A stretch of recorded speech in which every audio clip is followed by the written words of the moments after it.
আসসালামু আলাইকুম রহমতুল্লাহি ওবরকাতুহ। সম্মানিত দর্শক, আওয়ামী লীগের একজন বয়স্ক এবং শীর্ষ নেতা, প্রবীণ নেতা, তার একটি বক্তব্য এখন সামাজিক যোগাযোগ মাধ্যমে রীতিমতো ভাইরাল হয়ে পড়েছে। অনেকে তার এই বক্তব্যটিকে একজন পরাজিত পলাতক বৃদ্ধের প্রলাপ হিসেবে বলার চেষ্টা করছেন, কিন্তু যিনি বক্তব্য দিয়েছেন এবং যে ভাষায় বক্তব্য দিয়েছেন তাকে যারা চেনেন তারা বলছেন যে অবশ্যই এটি কোনো বৃদ্ধের, পলাতক বৃদ্ধের প্রলাপ বাক্য নয়। খুলেই বলি,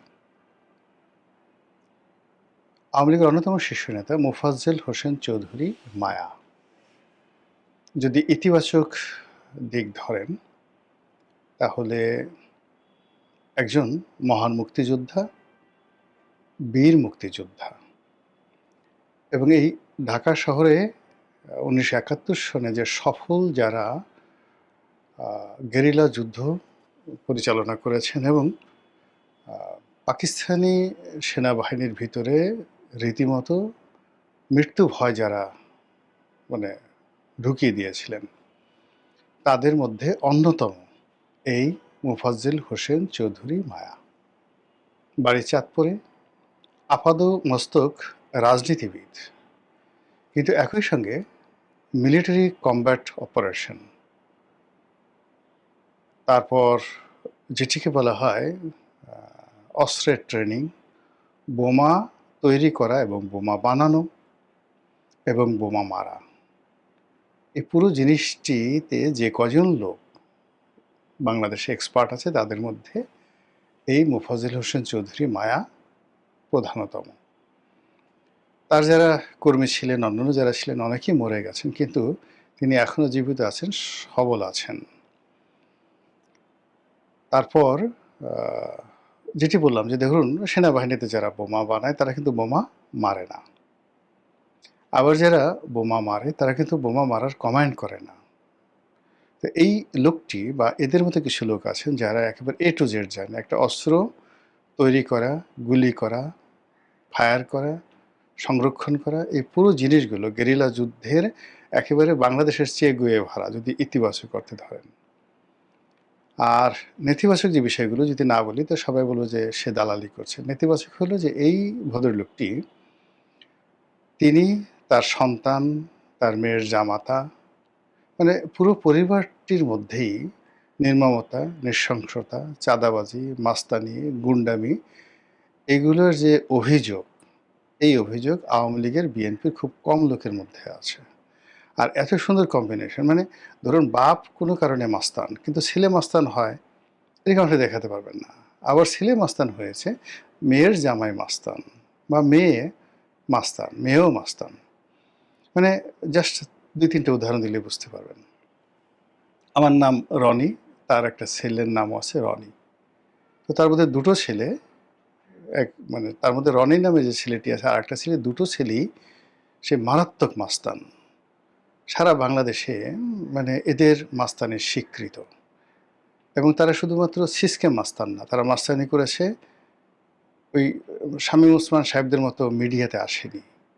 দে আর দ্য রিয়েল হিরো, আন্ডারওয়ার্ল্ডের ডন। সেই ডন হিসেবে তারা সেই যতদিন আওয়ামী লীগ ক্ষমতা ছিল তারা সেই রাজত্ব করেছে। 2 নম্বর হলো যে অনেকে সেই মাস্তানি করে কিন্তু নিজেরটা নিজে উপার্জন করতে পারে না, বাট দে আর্ন মানি। তারা টাকা উপার্জন করেছে, সচ্ছল আছে এবং তাদের হাতে যথেষ্ট টাকা আছে, নেতা আছে, কর্মী আছে। তো এইভাবে 1971 সন থেকে আজ অবধি এতদিন পর্যন্ত একটি পরিবার ঠিক সেম আচরণ করে, গুন্ডামি করে, মাস্তানি করে, রাজনীতি করে একেবারে সমপর্যায়ে আছে। মোফাজ্জেল হোসেন চৌধুরী মায়া ছাড়া বাংলাদেশের দ্বিতীয় পিস নেই। All diet. ধরেন তোফায়েল সাহেব, এখন তোফায়েল সাহেব তো মায়া সাহেবের মতো আর অস্ত্র চালাতে পারে না, বোমা মারতে পারবে না। সুরঞ্জিত সেনগুপ্ত অনেক বড় নেতা, কিন্তু মায়া সাহেবের মতো তো সে গুন্ডামি করতে পারবে না। কারোর সাথে লাগবে তো একেবারে টেংরি ভেঙে দেবে। এই জিনিসগুলো আছে। এখন ছেলের কথা বললাম, তার মেয়ের জামাই, ওই যে নারায়ণগঞ্জে যে 7 মার্ডার হয়েছিল এক কর্নেল, ও তো তার মেয়ের জামাই। একেবারে মেয়ের জামাই। সে বাড়ি চাঁদপুরে, কিন্তু তার মানে বসতি, অবস্থান এই জগন্নাথ বিশ্ববিদ্যালয় এলাকা, পুরনো ঢাকা, জিপিও, এই এলাকাটাই সারা জীবন সে নিয়ন্ত্রণ করেছে। ফলে তার ভাষা কিন্তু ঢাকাইয়া ভাষা।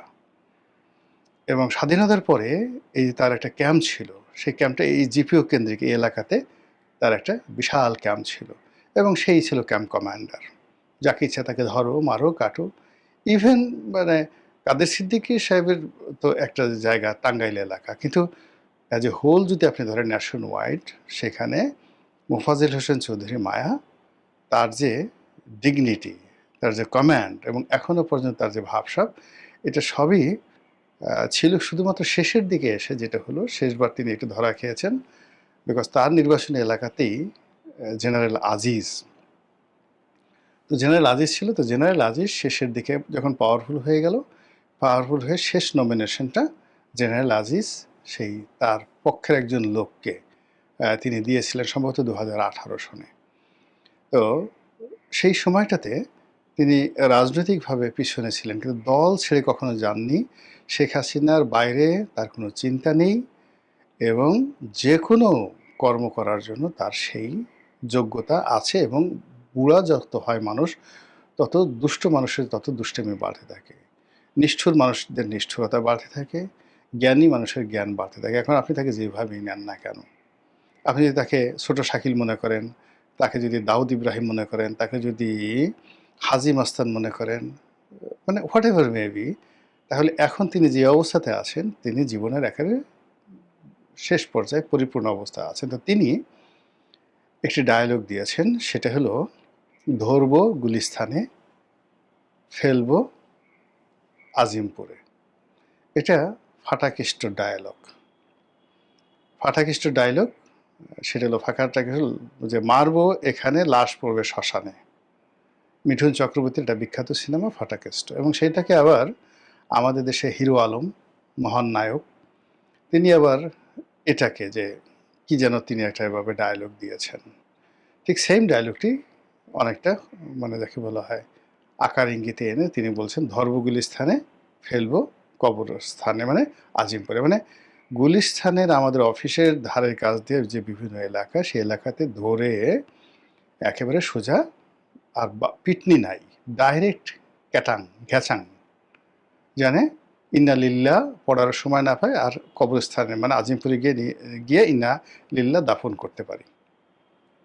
বোঝার চেষ্টা করেন যে এত বড় থ্রেট, যে তোমাকে ধরবো, তারপর তোমাকে মারবো, গলা চিপে মারবো, গুলি করে মারবো, পাড়াই মারবো, জিব্বা টেনে ছিঁড়ে মারবো, মানে আপনার যত রকম ক্রোধ আছে সব ক্রোধ একত্র করে যা কিছু করার, সেটা এই জনাব মোফাজ্জেল হোসেন চৌধুরী মায়া, উনি এই কথাগুলো বলেছেন।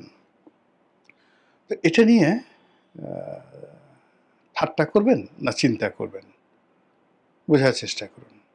তার এই বক্তব্যের মাধ্যমে বোঝা যাচ্ছে যে আওয়ামী লীগ যে ফিরে আসবে, ফিরে আসার পরে কি হবে সেটা পরের ব্যাপার, কিন্তু ফিরে আসার আগে বহু দুর্ঘটনা ঘটাবে তারা।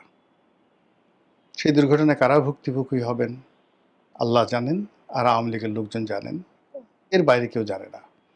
টার্গেট করে করে তারা ঘটনা ঘটাবেন, এবং সেই ঘটনা ঘটানোর জন্য তারা আলটিমেটলি এখন ভয় দেখাচ্ছেন। এবং এটা যুদ্ধের একটা নিয়ম। যখন আপনি কোনো একটা ভয়ঙ্কর কাজে নামবেন, দেখবেন ডাকাতরা ডাকাতি করার আগে মুখে কালি মাখে, রামদা, বিশাল বিশাল একটা রামদা, তারপরে সরাসরি কালি মাখে অদ্ভুত সব পোশাক পরে, যাতে গৃহকর্তা ডাকাত দেখলেই যেন চিত হয়ে ফিট পড়ে যায়। এরপর কোনো একটা বাহিনী যুদ্ধে যাওয়ার আগে কামান দাগায়, এয়ার স্ট্রাইক করে, স্থল বাহিনী নামার আগে এয়ার স্ট্রাইক করে, তারপর প্রতিপক্ষ তাদেরকে গালাগালি করে, এবং তাদের যে মোরাল ক্যারেজটা এটাকে একেবারে শেষ করে দেয়, যাতে আক্রমণের সময় সে আর রুখে দাঁড়াতে পারে না। আওয়ামী লীগ ঠিক সেম কাজটি এখন করছে। শেখ হাসিনা নিজে করছেন, মোফাজ্জেল হোসেন চৌধুরী মায়া তিনি করছেন, তার মতো যারা লোকজন আছেন তারা করছেন।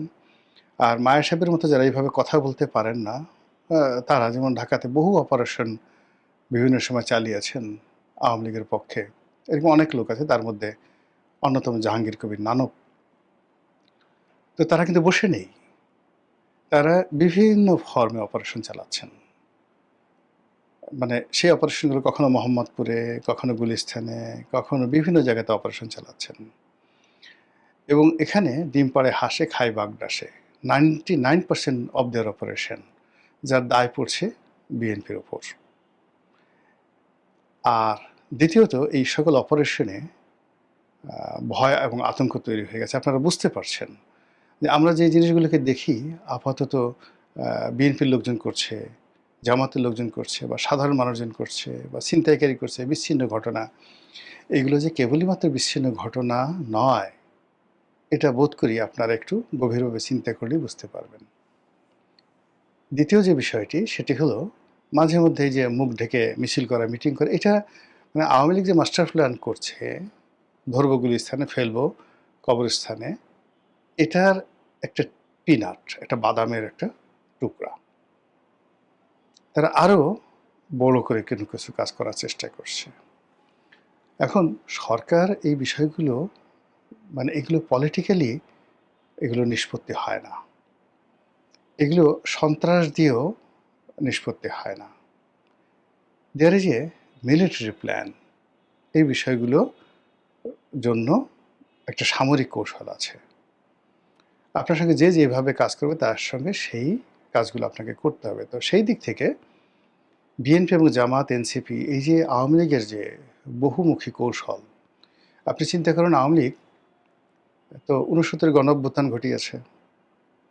তারা 1954 নির্বাচনের পর সেই আদমজি রায়ট তারা করেছে।